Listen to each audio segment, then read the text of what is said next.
I'll compare divorce with motor accidents. Of course, a divorce is an accident, which is at times it may be inevitable, at times they are inevitable. Why I compare means in motor accident cases, we have two kinds of liability, fault liability and no fault liability. So in divorce also, we have two kinds of divorce. One is divorced on fault basis. Normally, what is considered contentious basis, where you have to find fault with the spouse, give reasons for divorce, prove the ground by leading evidence, and get divorce. It is what is called divorce on fault theory basis. There is one more thing called divorce by mutual consent, where I call it as a no fault concept, where you are not supposed to plead or you are not supposed to prove anything wrong or faulty on the other side. மறுதரப்பு மேல் எந்தவித குற்றச்சாட்டும் சுமத்தாமல் அதை நிரூபிக்க வேண்டிய கடமை இல்லாமல் எங்களுக்குள் மன ஒற்றுமை இல்லை என்று சொல்லி மனமுறிவு பெறுவது மியூச்சுவல் கலந்திசை அல்லது இசைவு தீர்ப்பானின்னு சொல்லலாம் தமிழ்ல. But there are a lot of technical terms. So the mutual consent means that you are not supposed to plead. You are not supposed to prove that the other side or your partner or your spouse is at fault. So I'll call it a no fault basis divorce. For before going to the scenario in which the divorce is obtained by mutual consent, we will have to distinguish very clearly between what is called nullity and what is called divorce. In case of nullity, a decree for nullity where a marriage is sought to be annulled, the marriage itself is not admitted. There is a denial of a valid marriage in the eyes of law. So, according to section 11 and 12 of the Hindu Marriage Act and other 11 provisions of the Special Marriage Act, India Divorce Act, and even Muslim marriages, before annulling a marriage, we should prove that the validity or conditions of marriage were not fulfilled. So, we seek to annul the marriage by seeking nullity. But in case of divorce, we have to basically admit that there was a valid marriage. The marriage was solemnized in accordance with law. முறையாக நடத்தி கொள்ளப்பட்ட திருமணங்கள் மட்டுமே ரத்து செய்யப்பட முடியும். விவாகரத்து R மனமுடிவு என்பது முறையாக நடத்தப்பட்ட திருமணங்களை மட்டுமே ரத்து செய்ய முடியும். So only a valid marriage can be dissolved by two fault. Number one, no fault, that is mutual consent. Another by fault theory, that is by section 13 and other provisions of the various personal law. So we are today going to be more on or only on mutual consent based upon we get divorce. Mutual consent divorce was for the first time recognized in Indian soil when the Special Marriage Act was enacted in 1954. Though Special Marriage Act and Hindu Marriage Act were enacted as a bill simultaneously, Hindu Marriage Act came into force because it was given consent by the president belatedly because some issues were pending before the standing committee. Nehru pushed the bill and finally it came out, rolled out after some modification. Thus, the Special Marriage Act came to be passed much earlier in 1954. A year later, the Hindu marriage was enacted in the year 1955. But even Parsi Marriage and Divorce Act 1936 and Dissolution of Muslim Marriage Act 1939 and Indian Divorce Act of 1869, all these acts were later amended by a single enactment, whereby a lot of matrimonial reforms were introduced by the parliament by bringing a Marriage Laws Amendment of 1976. Marriage Laws Amendment Act of 1976. It was Act 68 of 1976, which came into force on 27/5/1976. By a single act of the parliament, the parliament has amended all the matrimonial laws concerned, thereby making some reforms and inroads in the existing provision of law. So, the Parsi Marriage and Divorce Act 1936 got amended and new provisions were inserted in the Hindu Marriage Act by amendment, and the Special Marriage Act was enacted in the year 1954, all such provisions were inserted to incorporate the procedure for obtaining divorce by mutual consent. Section 13B, 13 capital B is the enabling provision for obtaining divorce under mutual consent.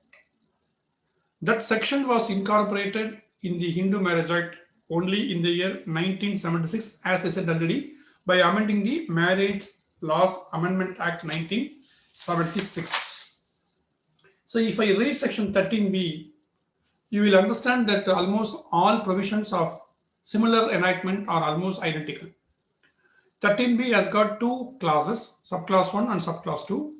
Subsection 1 of section 13B reads as follows: divorce by mutual consent. Subject to the provisions of this act, a petition for dissolution of marriage by a decree of divorce may be presented to the district court by both the parties to a marriage together, whether such marriage was solemnized before or after the commencement of the Marriage Laws Amendment Act 1976, on the ground that they have been living separately for a period of 1 year or more, that they have not been able to live together, and that they have mutually agreed that the marriage should be dissolved. So three ingredients are to be proved to maintain an original petition under section 13B of the Hindu Marriage Act. Number one, they have been living separately for a period of 1 year or more. Number two, they have not been able to live together. And number three, they have mutually agreed that the marriage should be dissolved. This is what is the purport of subsection 1 of section 13B. Let us go to subsection 2 of section 13B. On the motion of both parties, made not earlier than 6 months after the presentation of the petition referred to in subsection 1, and not later than 18 months after the said date. If the petition is not withdrawn in the meantime, the court shall, on being satisfied, after hearing the parties and after making such inquiry as it thinks fit, that a marriage has been solemnized and the averments in the petition are true, pass a decree of divorce, declaring the marriage to be dissolved with effect from the date of such decree. So the subsection 2 of section 13B has got a lot of ingredients to be made out. I'll decipher the section into minutest parts so that we can follow it up easily. Number one, on the motion of both the parties. So it must be a joint petition.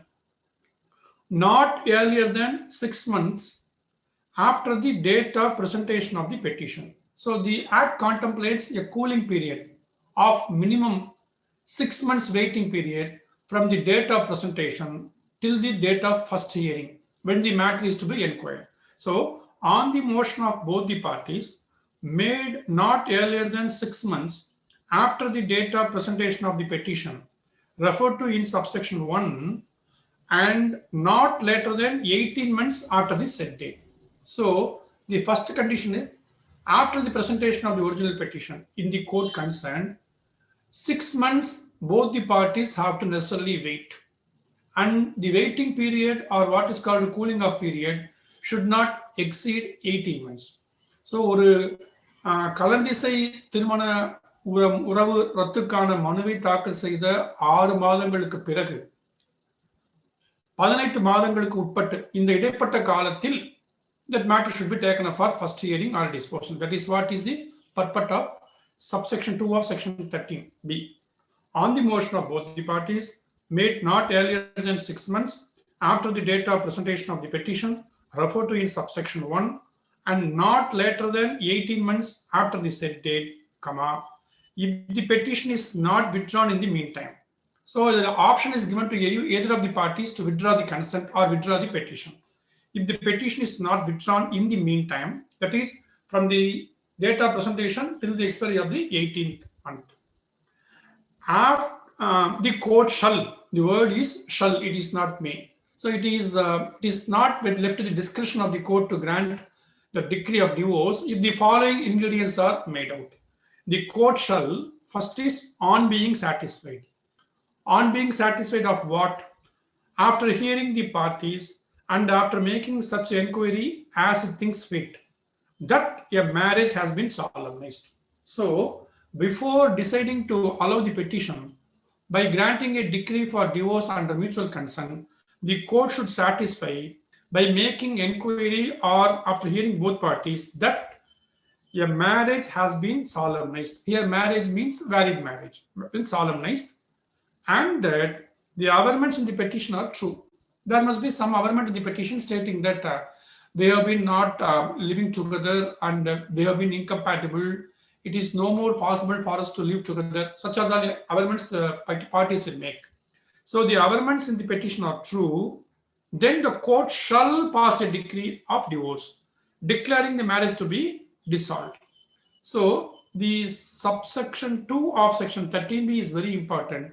It deals with the procedural aspect of the petition. So first, on the motion of both the parties. Second, not earlier than 6 months after the date of presentation of the petition. Third, not later than 18 months after the said date. Fourth, the petition is not withdrawn in the meantime. Fifth, the court is bound to pass a decree. Sixth, on being satisfied. Seventh, after hearing the parties and after making such inquiry. Eighth, there has been a valid marriage. And ninth, the averments in the petition are true. And the 10th is the consequence of a decree for divorce under mutual consent. This is what section 13b of the Hindu Marriage Act is about. If we go to the Special Marriage Act, the section is section 28. Section 28 and section 13b of the Hindu Marriage Act are almost similar and identical. There is no change in the wordings. So, section 13(2), section 28 1 and 2 are almost the same word. There is no change because that also was brought into force only from 27/5/1976. So, the net result of the amendment in the year 1976 is that the provisions under the Hindu Marriage Act 1955 and the Special Marriage Act 1954 enabling the petitioner to seek divorce under mutual consent is identical and the language employed is almost the same. The only difference was that the provision for divorce by mutual consent was in the section in the 1954 Act itself, whereas it was introduced only in the year 1976 in the Hindu Marriage Act. So if you go to the Parsi Marriage and Divorce Act, exactly as I said above, the provision is almost similar to section 13b of the Hindu Marriage Act. The relevant provision under the Parsi Marriage and Divorce Act is section 32 capital B, which was also introduced by amending the act by the Marriage Laws Amendment of 1976. Let us now come to the Indian Divorce Act. You all know very well now the prefix Indian has been taken away by the Indian Parliament from most of the British enactment because after the independence it loses relevancy. So it is now called only Divorce Act. Divorce Act 1869, section 10 capital A was inserted by Indian Divorce Amendment Act 2001. So this provision for mutual consent was not available for Christians till 2001. The Act of 1869 did not contain any provision for divorce by mutual consent. The Marriage Laws Amendment Act 1976 did not touch the Indian Divorce Act. It was only in the year 2001 the Parliament enacted Indian Divorce Amendment Act 2001, Act 51 of 2001, by which mutual consent divorce was introduced for Christians by amending the Divorce Act 1869. It is not necessary that a decree under section 10A is passed after 6 months from the date of the petition. So, the Christian law is slightly different, that there is no provision akin to 13b and 28 and 32b of the Hindu Marriage Act, Special Marriage Act and Parsi Marriage Act respectively, and there is no such provision for 6 months to 18 months in section 10A of the Divorce Act. So now we will go to a judgment relevant at this stage. 2014, Volume 4, Kerala Law Journal, KLJ, page 131. 2014, Volume 4, KLJ, page 131. Nisha Susain George versus Alexander Vadakedam. In the said case, the district court was pleased to dismiss a petition for mutual consent for default, dismissed for default, stating that on the appointed day, since both the parties were not present in the court, the district court had dismissed the original petition for default. But the High Court of Kerala interfered later on appeal and reversed the findings, stating that since all the formalities contained in the Divorce Act under Section 10A have been completely followed, and since the parties have not chosen to withdraw the complaint or withdraw the consent at any time after filing of the OP and when the matter was dismissed for default, the High Court of Kerala found that a petition for mutual consent divorce cannot be dismissed for default simply because the parties were not present when the matter was taken up for hearing. So the emphasis is supplied on the fact that all other ingredients of Section 10A of the Indian Divorce Act were complied with by the parties. Only thing that did not happen was the appearance of parties together on the appointed day.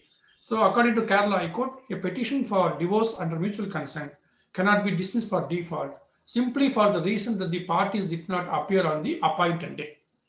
So, now let us venture into the Muslim law. Muslim law recognizes two forms of divorce by consent. I won't call it as a mutual consent. It is upon consent of both parties. A kind of mutual consent only, almost akin and allied. Number one is called either kul or kula. Number two is called either mubara or mubarat. First type of consent, divorce, dissolution of marriage in Muslim act is kul or kula. Second type is called mubara or mubarat. They are the traditional forms of dissolution of marriage, wherein a marriage is dissolved by consent mutually, wherein the wife has to pay some compensation for consent of the husband. So, in the event of a kula, the wife has to pay a kind of compensation to the husband for the reason that the husband gives consent for dissolution of marriage. So, that is the distinction between other personal laws and the Muslim personal laws. Before going into kula and mubarak little bit detail, let me just take a glance into the English law, from which we have borrowed our most of the matrimonial laws. In England, divorce by mutual consent was available only in the year 1969 or only from the year 1969. And the provision for dissolution of marriage by mutual consent was subsequently incorporated by Matrimonial Cases Act 1973. Till 1973, even British people did not enjoy the luxury of divorce by mutual consent. In England, a divorce on mutual consent is put on the same footing, or it is put on the same pedestal of a broken down marriage. In the English law, there is no requirement of a joint petition. Any one of the parties may knock the doors of the court for divorce by mutual consent. It need not be a petition to be filed by the spouse together in English law. Let me revert back to the Hindu law and the Special Marriage Act, etc. The word used in Section 13B and Section 28 of the respective acts needs some introspection, in my humble opinion. Both the Hindu Marriage Act as well as the Special Marriage Act use the particular word with much emphasis being supplied by the courts. The words I want to refer are have been living separately for a period of 1 year. Whereas the parent British law uses the word have left apart for a continuous period of 2 years. So the provisions mean the same language, even though Indian laws do not use the word for a continuous period. In the British law, the word used is have left apart for a continuous period of at least 2 years. Indian law speaks of only 1 year, but it does not imply the same word called continuous period. The words continuous period do not find a place in the Indian law. But in the English law, period of 1 year has to be a continuous one of 1 year and not the aggregated period of 1 year. Under the English law, factum of broken down marriage is to be proved as an irretrievable broken down marriage. Separation of the requisite duration is considered to be the best evidence of breakdown marriage. So, the requirements of divorce by mutual consent under the Special Marriage Act 1954, Parsi Marriage and Divorce Act 1936, Hindu Marriage Act 1954, and the Divorce Act 1969 can be summarized as follows. In all the cases, the spouses desiring to obtain a decree of divorce by mutual consent have to present a joint petition. So, in Indian law, is very clear that all the parties to the Special Marriage Act or the Parsi Marriage Act or the Hindu Marriage Act or the Indian Divorce Act have to present a petition together jointly. And the requirements of such a petition can broadly be summarized as follows. Number one, that they have been living separately for a period of 1 year. Only exception is it is 2 years under the Divorce Act. Number one, they have been living separately for a period of 1 year. Number two, they have not been able to live together. And number three, they have mutually agreed that the marriage should be dissolved. So these three are the common thread among all the four laws of a divorce by mutual consent. So, where all the three ingredients of the petition are established, the court has got no discretion and the court is bound to grant the relief of divorce by mutual consent. And there is no scope for discretion of the court at all. This has been made clear by the Bombay High Court in a case law reported in AR 1981 Bombay, page 105. AR 1981 Bombay, page 105, in a case between Leela versus Mahadev, where under section 13B of the Hindu Marriage Act, the Bombay High Court has ruled that when all these three ingredients are made out and established, the divorce cannot be refused and there is no scope for any discretion of the court consent. Now, let us move to the important word called word meaning living separately. Whether the living separately has to be interpreted in such a way is the question to be seen. So, as per the essence of section 13b, 28 and other allied provisions, the word living separately should be existing immediately preceding the presentation of petition. So there is no fun in saying that we are going to live separately hereafter. They should have resided separately immediately preceding the institution of the original petition. This is very much important. As in the case of divorce on the ground of mental illness or physical illness or any kind of disqualification, the Indian Divorce Act, Hindu Marriage Act and Special Marriage Act makes it very clear that the factum of separate living should have existed immediately preceding institution of the original petition. It is necessary that the parties must be living separately. What is meant by living separately is an interesting point. That is, they must be living apart immediately preceding the presentation of the petition. Now, let us consider what is meant by living separately. This has been a bone of contention or apple of discord for so many years, till the year 1992, when the Supreme Court has settled the issue at rest. In AR 1992 Supreme Court, page 1904, AR 1992 Supreme Court, page 1904, in a case between Surashta Devi versus Om Prakash, the Honorable Supreme Court of India has defined the word living separately as follows. Living separately means not living as husband and wife. It has no reference to the place of living. There is no reference to place of living. The parties may live under the same roof by force of circumstances, and yet they may not be living as husband and wife. Living separately அப்படின்னா ரெண்டு பேரும் தனித்தனி வீட்டில் இருக்கணும்னு அவசியம் இல்லை.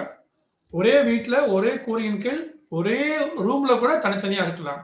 They are not living as husband and wife. இதுதான் முக்கியமான காரணி. தி parties may be living in different houses, yet they could live as husband and wife. What seems to be necessary is that they have not desired to perform marital obligation. So, what is to be seen by the court is that they should satisfy themselves that the parties have not desired to perform marital obligation to each other. And what meant is the mental attitude is the criterion. So, with that mental attitude of failure to perform marital obligation, the spouses have been living separately. This is what is to be satisfied by the court concern.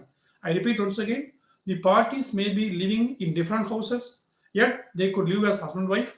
What seems to be necessary is that they have not decided to perform marital obligation.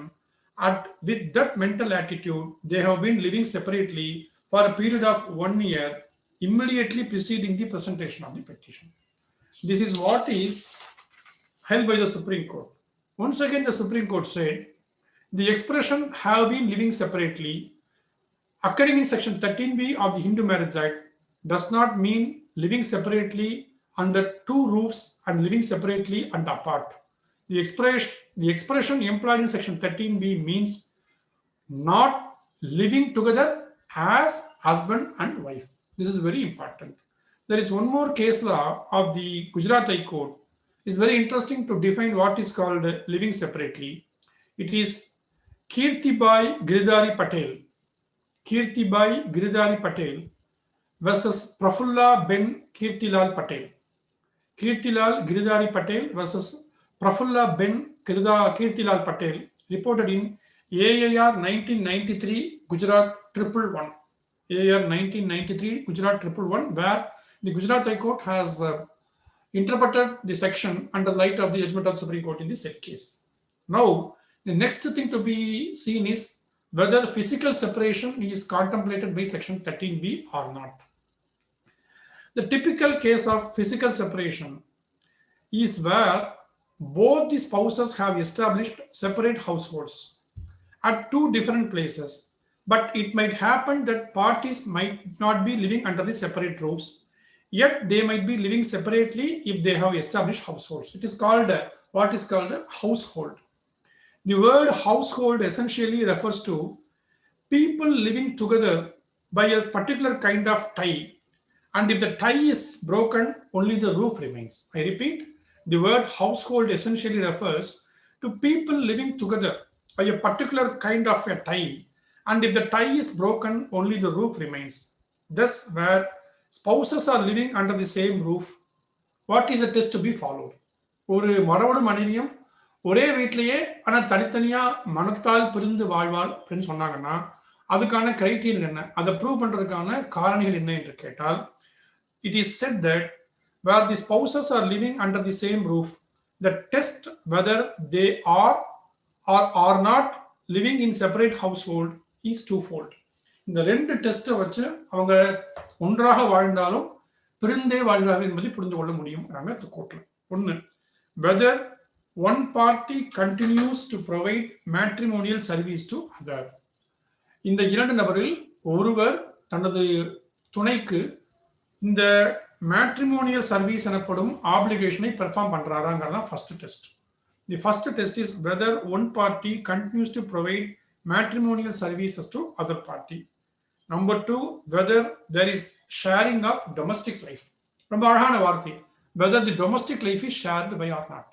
So இப்போ ரெண்டு பேரும் சேர்ந்து ஒன்னா வாழ்ந்தாலும் மனதாலும் உடலாலும் பிரிந்து வாழலாம். இந்த ரெண்டு டெஸ்ட்டும் ப்ரூவ் பண்ணலாம். Number one, whether one party continues to perform the marital obligation to another. Number two, whether there is a sharing of domestic life or not. இந்த கேள்விகளுக்கு கிடைக்கும் பதிலை வைத்து ஒன்னா வாழ்றாங்களா இல்ல தனித்தனியா வாழ்றாங்களா அப்படின்னு முடிவு பண்ணிக்கலாங்கிறது கோர்ட்டுடைய தீர்ப்பு. Then let us go to the next term called parties have not been able to live together.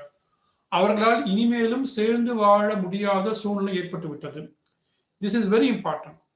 But it is not very clear what the expression may have not been able to live together.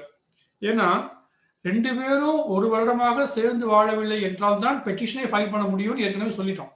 That is the prerequisite of filing a petition under section 13b and 28. Then where is the question of to proving that they may have not been able to live together? எதுக்குன்னு கேட்டீங்கன்னா, அந்த ஒரு வருடத்துக்கு முன்னாடி தனியா பிரிந்திருந்தாலும் petition file பண்ற அன்னைக்கு கூட அவங்களால சேர்ந்து வாழக்கூடிய மனநிலையில் அவர்கள் இல்லை அப்படிங்கிறத எஸ்டாப்ளிஷ் பண்ணாதான் பெட்டிஷன் இஸ் டேக்கன் ஆன் ஃபைல்ங்கிறதுக்காக இந்த வார்த்தை. So the very fact that they have presented a petition by mutual consent itself is indicative of that fact. Anyhow, the court wants them to be reiterated that they are not in a position to continue any further as husband and wife. That's the vaarthayoda meaning. May not have been able to live together.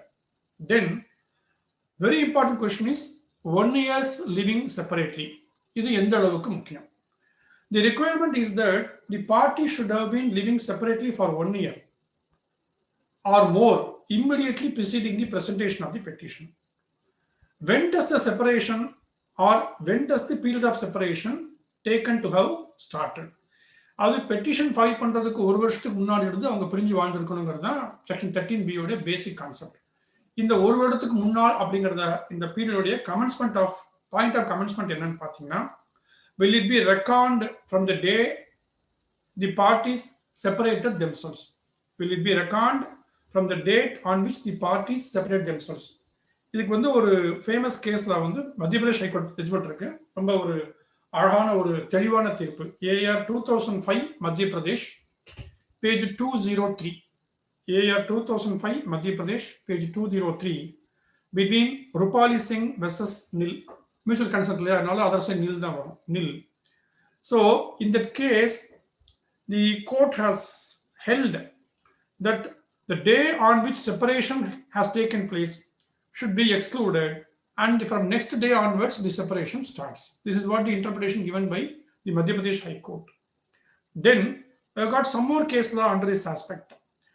AR 2012 Delhi page 146. AR 2012 Delhi page 146 between Sunny versus Sujata, and AR 2013 Gujarat 218. AR 2013 Gujarat 218 between Jyoti versus Darshan Nirmal. In both the said cases, Delhi and Gujarat High Court have held that the period of 1 year of separation is mandatory, cannot be dispensed with. இப்போ நமக்கு முன்னால வர்ற கேள்வி வந்து petition file பண்றதுக்கு ஒரு வருஷம் முன்னாடி ரெண்டு பேரும் தனித்தனியா பிரிஞ்சு இருக்கணும் அப்படிங்கிறது ஃபர்ஸ்ட் இன்கிரீடியன்ட். பெட்டிஷன் ஃபைல் பண்ண பிறகு குறைஞ்சபட்சம் 6 மாசம் கழிச்சு தான் முதல் வாய்தாவே போடணும். அந்த 6 மாசம் அவங்க வெயிட் பண்ணி ஆகணுங்கிறது ரெண்டாவது இன்கிரீடியன்ட். இந்த waiting period of 1 year before filing petition and cooling period of 6 months after filing petition, இந்த ரெண்டையுமே கோர்ட் வந்து டிஸ்பென்ஸ் பண்ண முடியுமா முடியாதா? This is the point to be considered. Now in the said case of Sunny versus Sujata in AR 2012 Delhi 146 and Jyoti versus Darshan Nirmal Jain in AR 2013 Gujarat 218, both the Delhi and Gujarat High Court have held that the period of separation of 1 year immediately preceding the OP is mandatory, it cannot be dispensed with. So this is what the current position of law. Then next question is, what is meant by the personal appearance of the parties? Personal appearance na enna அப்படினு வரும்போது கோர்ட்ஸ்க்குள்ள difference of opinion இருக்கு. ஒவ்வொரு high கோர்ட்டும் ஒவ்வொரு interpretation கொடுத்துருக்காங்க. Punjab and Haryana கோர்ட்டும் personal appearance தேவையில்லை, அவங்க advocate மூலமா அப்பீல் ஆனா போதும், 6 மாசம் முடிஞ்ச உடனே பார்ட்டிஸ் நேர வர வேண்டிய அவசியம் இல்லைன்னு சொல்றாங்க. பட் வேறஸ் டெல்லி ஹைகோர்ட் வந்து டிஃபர்ஸ். ஸோ ஒவ்வொரு ஹைகோர்ட்லையும் ஒவ்வொரு மாதிரி இருக்கு. பட் நம்ம ஹைகோர்ட்ல வந்து பிரசன்டேஷன் ஆஃப் பெட்டிஷன் அன்னைக்கும் 2 பேர் வந்தாகணும். மியூச்சுவல் கன்சென்ட் என்கொயரி அன்னைக்கு 2 party person நடங்கிறதா Madras ஹைகோர்ட்டுடைய position. Then one important aspect I want to emphasize that what happens if any one of the parties withdraw the consent. 2 பேரும் சேர்ந்து கன்சென்ட் வித்ட்ரா பண்றது வேற. 2 பேரும் சேர்ந்து கன்சென்ட் கொடுத்துட்டு பெட்டிஷன் ஃபைல் பண்ணிட்டு 6 மாசத்துக்குள்ள யாரோ ஒருத்தர் கன்சென்ட் வித்ட்ரா பண்ண முடியுமா முடியாதா? This has been a point of controversy for quite a long time. Consent by both parties means that is something indispensable to maintain a petition under section 13b of the act or any other provision for mutual consent. அந்த பரஸ்பர சம்மதம் கருத்திசைவு இல்லை அப்படின்னா இந்த petition maintain பண்ண முடியாதுங்கிறதா சட்டம். So if the consent of one of the parties was obtained by fraud, force, or coercion, it is not a free consent. So the word used under section 13b, 28 and all other provisions of law paving way for a petition for divorce by mutual consent, the consent means free consent. Free in the sense that it is not obtained by fraud, force or coercion or compulsion. There is a case law in Kerala, AR 1995 Kerala, page 159. AR 1995 Kerala 159, reported in Girija Kumari versus Vijayanandan. Girija Kumari versus Vijayanandan. The parties must have mutually agreed that the marriage should be dissolved when a joint petition is filed. But mutual agreement to dissolve the marriage and filing of joint petition are held to be essential ingredients. So Kerala High Court held that the consent அப்படிங்கிறது it is not only lying in the factum of presentation of petition, அது free consent. Mutual அப்படிங்கிறது petition file பண்ண பிறகு divorce கொடுக்கிற வரைக்கும் எல்லா நிலைகளிலும் அந்த பரஸ்பர சம்மதம் தொடர வேண்டும். அது நடுவில் எங்க விடுபட்டாலும் அந்த பெட்டிஷன் நிலைநிற்காதுங்கிறது தான் கேரளா ஹைகோர்ட்டோட view. Now the question arises, what if one of the parties comes before the court and says that he or she has changed her mind or his mind or her mind and therefore wants to withdraw his or her consent? அப்படி ஒரு தரப்புல மட்டும் கோர்ட்ல appeal ஆகி நான் ஏற்கனவே கொடுத்த consent வந்து நான் இப்ப மனசு மாறிட்டேன், எனக்கு அது ஒத்து வரல, நான் கன்சென்ட்டை வித்ட்ரா பண்ணிக்கிறேன், வித்ட்ரா பண்ண முடியுமா முடியாதா? இதுவும் ஒரு ரொம்ப நாளா ஒரு கான்ட்ரவர்ஷியல் இருந்த ஒரு விஷயம். AR 1984 Bombay, page 302. AR 1984 Bombay, page 302, between Jayashree Ramesh versus Ramesh Bikaji. Jayashree Ramesh versus Ramesh Bikaji. The Bombay High Court held that once a consent is given, it cannot be withdrawn unilaterally by one of the parties. So, once a consent is given, the Bombay High Court held that the consent cannot be withdrawn unilaterally by any one of the parties. Similar view was taken by the Punjab and Haryana High Court in AR 1986, Punjab and Haryana, page 201, between Nachatar Singh versus Harchar Kaur.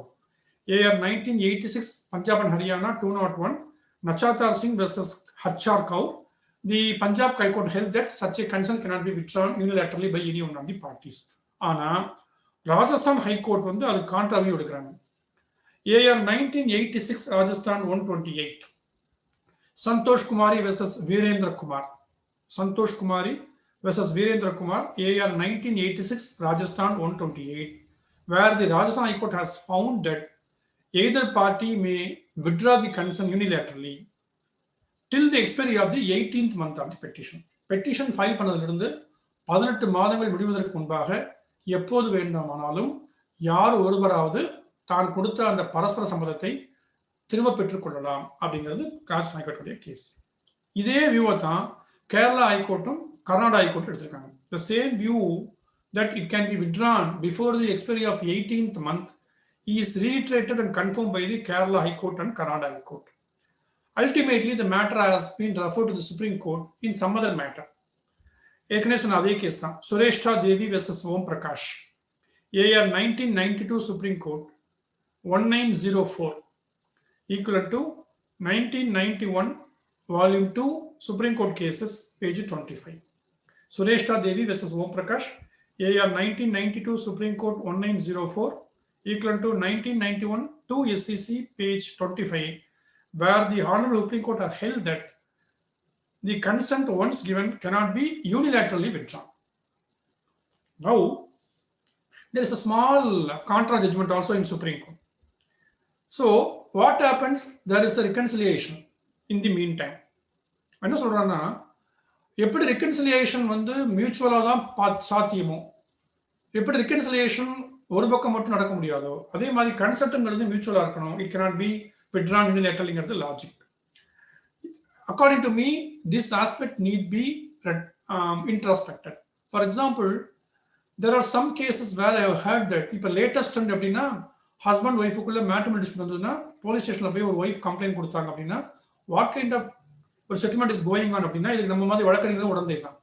அது husband வந்து எல்லா நகைகளையும் மனைவியோடைய பண்ட பாத்திரங்களையும் கல்வி தகுதியான ஆவணங்களையும் திருப்ப கொடுத்துட்டா இந்த பொண்ணு டிவோர்ஸுக்கு ஒத்துக்கணும். இதுதான் புதுசாக ஒரு வகையான ஒரு காப் பஞ்சாயத்து வந்து போயிட்டு இருக்கு. இதுக்கு வந்து பின்னால் இருந்து இந்த இயக்கத்தை வந்து நம்ம மாதிரி அட்வொகேட் தான். It's very much unfortunate. So அந்த நகைகளோ அந்த பண்ட பாத்திரமோ அந்த எஜுகேஷன் சர்டிபிகேட்டோ கணவருடையது அல்ல. இது மனைவி திருமணத்தின் போது தனக்கு அன்பளிப்பாக தனது பெற்றோர் கொடுத்த பொருட்கள். அது சீதனமோ நகையோ பண்ட பாத்திரமோ டௌரியோ எல்லாமே இந்த மனைவிக்கு பாத்தியமானது, மனைவிக்கு சொந்தமானது, மனைவியோட வீட்டில் கொடுத்து விட்டது. அதையோ அவருடைய எஜுகேஷன் குவாலிஃபிகேஷன் கிரெடென்ஷியல்ஸோ வித்ஹோல்ட் பண்ற ரைட் வந்து ஹஸ்பண்ட் கிடையாது. அதனால நான் வந்து உனக்கு எல்லாத்தையும் திருப்பி கொடுத்துட்றேன், ஒரு கிராம் இல்லாம தங்கத்தை கொடுத்துட்றேன், நீ எனக்கு கன்சர்ன் கொடுன்னு கேட்டு அப்படி ஒருவேளை கன்சர்ன் அந்த ஒய்ஃப் கொடுத்திருந்தா அந்த லேடி திருப்பி கோர்ட்ல போய் இந்த கன்சர்ன் வித்ட்ரா பண்ண என்ன தப்பு இருக்க முடியும்? பிகாஸ் அந்த கன்சர்ன் ஒரு ஃப்ரீ கன்சென்ட்டே இல்லை. There is no consensus ad idem. ஒரு பார்ட்டி வந்து டிமாண்டிங் சூழ்நிலையும் ஒரு பார்ட்டி வந்து கமாண்டிங் சூழ்நிலை இருக்கும் பொழுது அந்த இடத்துல ஒரு கன்சென்ட் இருக்காது. கான்ட்ராக்ட் ஆக்ட் வந்து it says it's one of the விஷியேட்டிங் ஃபேக்டர்ஸ். கன்சென்சஸ் அட் ஐட்டம் இல்லை அப்படின்னா அப்படி ஒரு கான்ட்ராக்ட் வந்து செல்லாது. அதே லாஜிக் அப்ளை பண்ணா ஒருவேளை ஒரு பெண்ணை அல்லது ஒரு ஆணை ஏமாற்றியோ வற்புறுத்தியோ நிர்பந்தப்படுத்தியோ சூழ்நிலை கைதியாக மாற்றியோ நீங்க கன்சென்ட் வாங்கியிருந்தா அவ்வாறு நிர்பந்திக்கப்பட்ட ஒரு கணவனோ மனைவியோ 6 மாதத்துக்குள் அல்லது 18 மாதத்திற்குள் கன்சென்ட் வித்ட்ரா பண்றதுல எந்த தப்பு இருக்க முடியாதுங்கிறதால it is a matter for evidence அப்படின்னு தான் சுப்ரீம் கோர்ட் சொல்லியிருக்கணும். யூனிலேட்டரலா ஒரு கன்சென்ட் வித்ட்ரா பண்ண முடியாதுன்னு பொத்தாமதோ சொல்லக்கூடாது என்பது என்னுடைய கருத்து. Probably we are waiting for further clarification by the Supreme Court. Now Ashok versus Rupa Bipin அப்படிங்கிற கேஸ் வந்து 1997 சுப்ரீம் கோர்ட்ல முடிவாயிருக்கு. AIR 1997 supreme court page 1266 equivalent to 1997 volume 4 SEC page 226. Ashok versus Rupa Bipin. In the case the Supreme Court has permitted the spouse to withdraw the consent, but ultimately அவங்க divorce கொடுத்தது article 142ல stating that நிறைய time காலம் கடந்து போச்சு, அவங்களுடைய marriage வந்து has become a failure அப்படின்னு சொல்லி ஆர்டிகல் 142 டிவோர்ஸ் கொடுத்தாங்க. பட் அந்த மேட்டர்ல supreme court has permitted the wife to withdraw the consent. Since the consent was withdrawn, mutual இருந்து அதை வந்து ஃபெயில்டு மேரேஜ் மாற்றி டிவோர்ஸ் கொடுத்தாங்க. அந்த பவர் வந்து நம்ம ஹைகோர்ட்டுக்கு இல்லைங்கிறதால நம்ம அதுக்குள்ளே இப்போ அதிகம் போக வேண்டாம். நவ் அந்த மேட்டர்ல சுப்ரீம் கோர்ட் கொடுத்த தீர்ப்பு நம்ம ஹைகோர்ட்டை கட்டுப்படுத்தாதுங்கிறதால இந்த கொஸ்டின் வந்து according to me the question of law is left open தான் அந்த ஜட்மெண்ட்ல வருது. சுரேஷ்டா தேவியில சொல்லப்பட்ட மேட்டர் வந்து it needs reconsideration because it is not the consent that is obtained always on free will. There are cases where either the husband or the wife may be compelled in the police station or in the presence of hooligans and elders that such a divorce is obtained by fraud or consent obtained by force. Another this provision in my opinion needs reconsideration. Then the next word used by the section is motion of the parties. So அப்படி வரும்பொழுது இந்த 18 months பீரியடை என்ன பண்றது, மேண்டேட்டரியா இல்லையான்னு பார்க்க வேண்டியிருக்கு. Subsection 2 of section 13 lays down that after the joint petition has been moved by the parties, that is called motion of the parties, the party should have a motion to the court for passing a decree of divorce after 6 months. First motion, first hearing date 6 மாசம் கழிச்சு தான், but not later than 18 months. So petition கொடுத்த நாள் இருந்து 6 மாதம் அவங்க கம்பல்சரியா wait பண்ணி அந்த 6 மாதம் முடிஞ்ச பிறகுதான் இந்த வழக்கை விசாரணைக்கு ஒரு நீதிமன்றம் எடுக்க முடியும். அந்த கன்சர்ன் வந்து 18 மாசம் வரைக்கும் ஃபோர்ஸ்ல இருக்கும். இந்த 6 மாதங்களிலிருந்து 18 மாதம் வரைக்கும் உள்ள இடைப்பட்ட பீரியட, இந்த கூலிங் பீரியட வெயிட் பண்றது கோர்ட்டுக்கு அதிகாரம் உண்டா அப்படின்னா there are a lot of judgments stating that the cooling off period is only directory, it is not mandatory. அது நிறைய ஜட்ஜ்மெண்ட் இருக்கு, நம்ம ஹைகோர்ட்லயும் இருக்கு, சுப்ரீம் கோர்ட்லயும் இருக்கு. அதனால if parties are able to make out a case that இனிமேலும் நாங்க வந்து இந்த கூலிங் ஆஃப் பீரியட்ல மனசு மாற போறது இல்ல, ஏற்கனவே enough damage has been done, we have come to the court only after due deliberation, இனிமேல வெயிட் பண்ண வேண்டிய அவசியம் இல்லைன்னு ஒரு மனு தாக்கல் செய்து அந்த மனுவில் உண்மை இருக்கும் என்று கோர்ட் நம்பினால் the cooling off period of 6 months or waiting period of 6 months can be dispensed with. So அதுக்கு ஒரு இன்டர்லாக்யூட்டர் அப்ளிகேஷன் எம்பி ஃபைல் பண்ணி தான் கோர்ட்டுடைய பெர்மிஷனை வாங்கணும். So what about a compromise degree? நார்மலா ஒரு ஹெச்எம்ஓபிலையோ ஐடிஓபிலையோ இல்லை ஒரு வேற ஏதாவது ஸ்பெஷல் மேனேஜ் ஓபிலையோ நீங்க காம்ப்ரமைஸ் பண்ணா காம்ப்ரமைஸ் டிகிரியை கோர்ட் ஒத்துக்க மாட்டாங்க. அதில் ஒரு கொல்யூஷன் இருக்குன்னு ஒரு சந்தேகம் வரும். They will direct you to proceed under section 13B. Because divorce வந்து கொல்யூஷனில் வாங்குறத வந்து எந்த ஒரு கோர்ட்டும் வந்து அனுமதிக்காது. அதனால whenever there is a compromise degree in a petition under section 13 or any other provision, the court may direct the parties to proceed under section 13B by converting the petition from fault basis to divorce petition on mutual ground. Now, let me go to an important aspect of the story called what is the Muslim law on divorce by mutual consent. As I already told you, that the Muslim law has got two concepts, kul or kula number one, mubara or mubarak number two.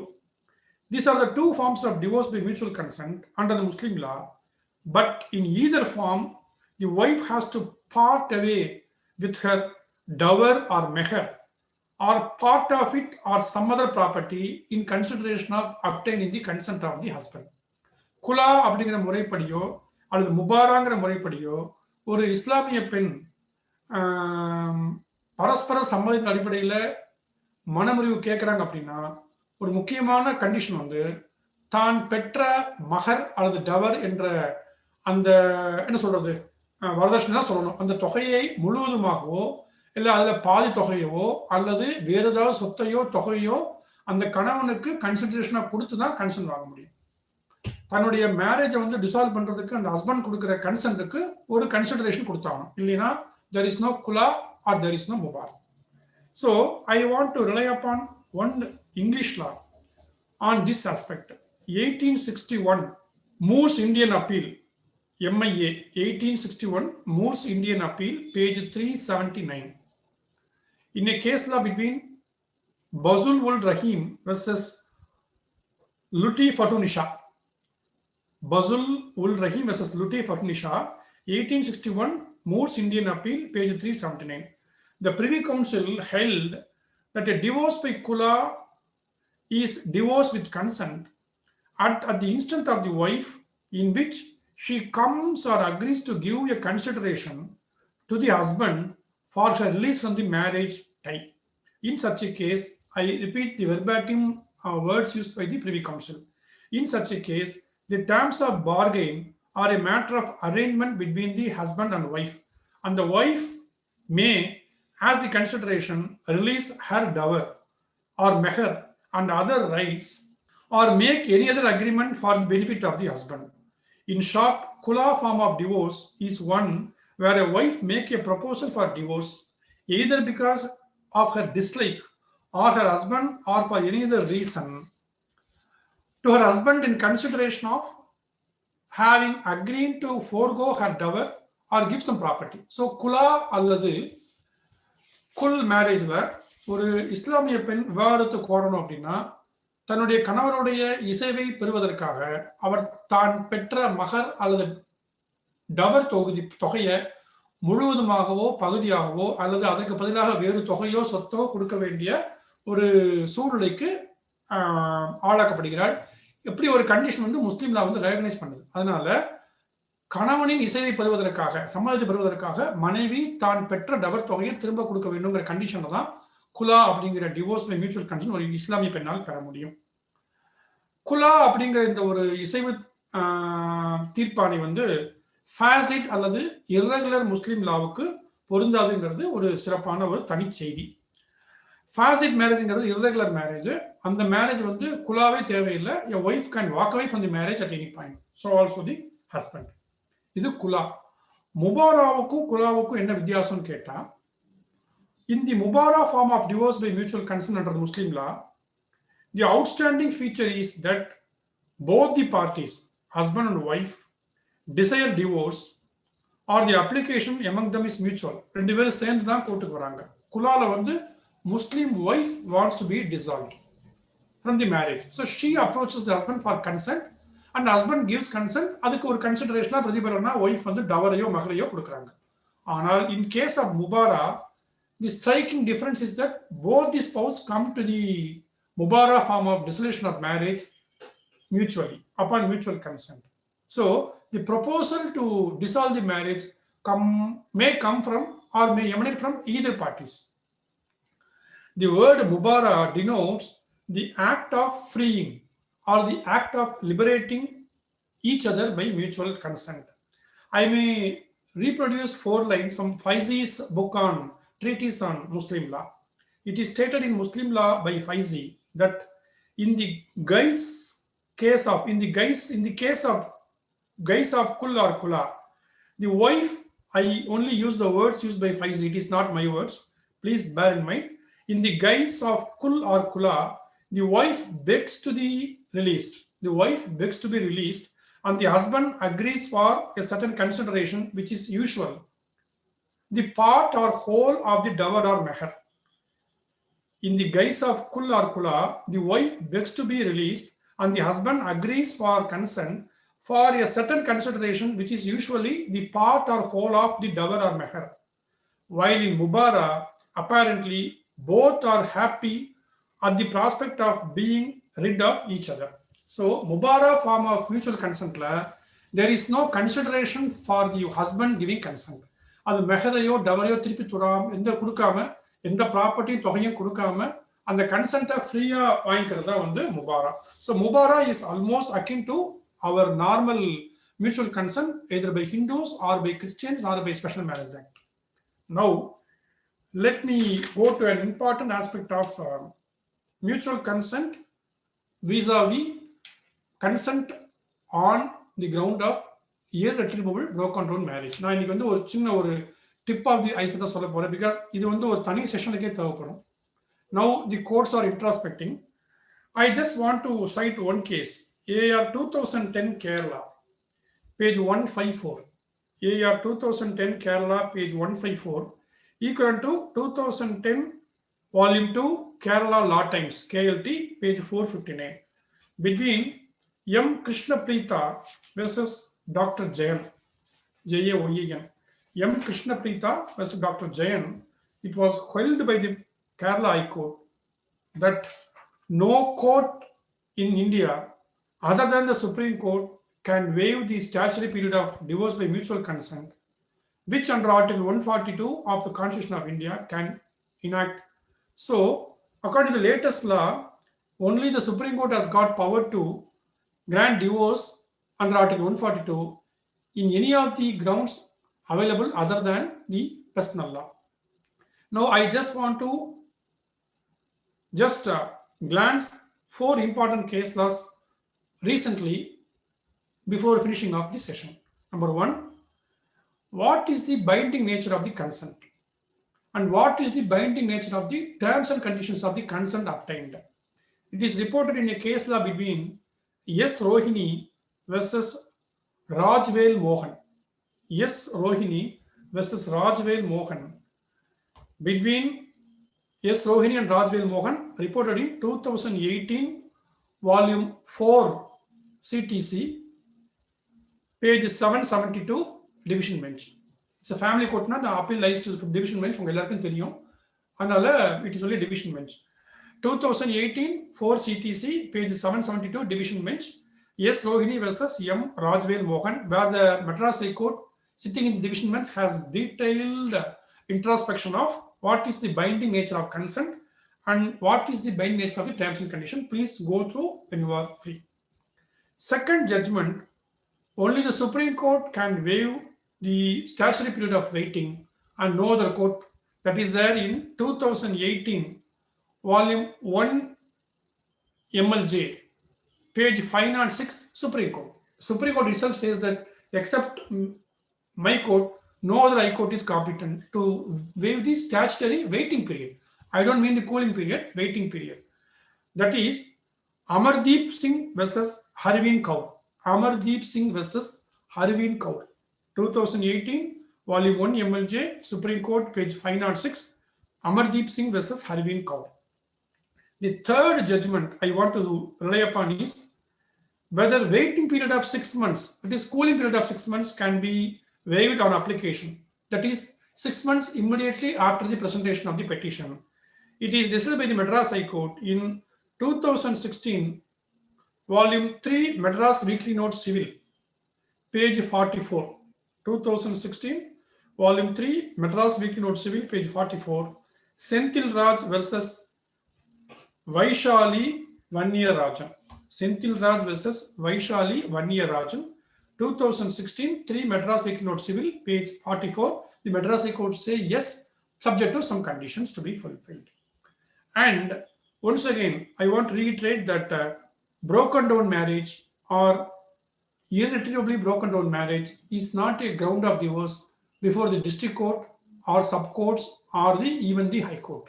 This is reiterated by the Supreme Court and High Court in the following cases.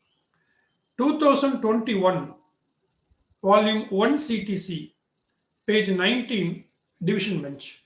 Honorable Justice Mr. Subbaya has delivered judgment. Is one of the elaborate judgment on this subject. 2021, Volume 1 CTC, page 19, Division Bench. Pannir Selvam versus Sivagami. Pannir Selvam versus Sivagami. And there is judgment of Supreme Court. 2020, SAR Civil, Supreme Appeal Report Civil, page 90, 2020, SAR Civil, page 90, R. Srinivas Kumar versus Shamita. R. Srinivas Kumar versus Shamita. In the said case, the Supreme Court has confirmed that the ground of irretrievable broken down marriage or failed marriage is not available to any court except the Supreme Court under Article 142, and unless and until the act are amended, neither the High Court nor any other court has got power to grant divorce on the ground that enough time has lapsed and the marriage has become a failure. So this is the shortest possible interpretation I can give on the subject of divorce by mutual consent. So in next session we will consider fault basis divorce by referring to each and every grounds of divorce under various personal laws, inclusive of Hindus, Muslims, Christians, Parsis, and other religion as the case may be. That is the Irreligious Secular Special Marriage Act. With this, I want to conclude. Adi ma'am, thank you for the opportunity.